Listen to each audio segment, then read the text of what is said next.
কাকা কাকা তুমি এখানে খাড়া রইছো আর ওইদিকে তোমার পোলা বটতলা খাড়া খাড়া বিড়ি খাইতে আছে।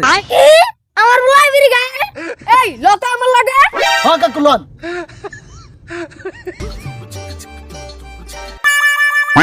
কি আসিয়াম তুই বলে না ঘরে বিড়ি গাছ কে কইল আব্বা? কা তোরা এই ভাই তো কইলো হ্যাঁ ঠিকই তো কইছি। আব্বা ওই ভুল কইছে, আমি তো কোনো বিড়ি খাই না, আমি খাইলো সিগারেট।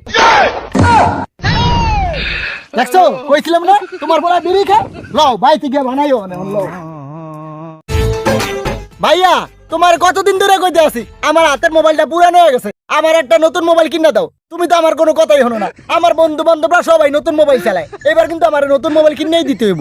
ঠিক আছে দিমোহনে, আগে হাতেরটা নষ্ট হোক তারপর। ভাইয়া এই একই কথা তো তুমি গত 3 বছর ধরে কইতে আসো। আমার হাতের ফোনটাও নষ্ট হয় না আর তুমিও ফোন কিনা দাও না। এখন তুমি আমারে নতুন ফোন কিনা দিবা কবে সেটা কও। দিমু, আগে হাতেরটা নষ্ট হোক তারপরে। ও এই কথা, ঠিক আছে। এই নাও এই মোবাইল নষ্ট, নাও এবার নতুন মোবাইল কিনে দাও। হ্যালো,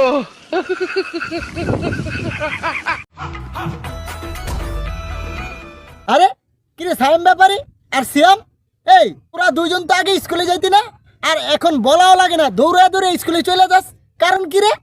আসলে ভাই স্কুলে গেলে অনেক ভালো লাগে। আরে তাই নাকি? তা কেমন ভালো লাগে?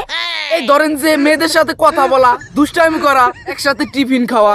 আচ্ছা সিয়াম, শুধু কি টিফিনই খাও নাকি প্রেমও করো? ভাই এই বয়সে প্রেম তো করমুই, 3 জন বান্ধবী আমার। কি কর? তাই তো কই এত তাড়াহুড়া করে দৌড়ে দৌড়ে স্কুলে যাস কা? স্কুলে যা যে প্রেম করো এটা তো আমি আগে জানতাম না, তাই এখন জানলাম। তোর বাইরে আমি কইতে আসি, যা তোরা স্কুলে যা।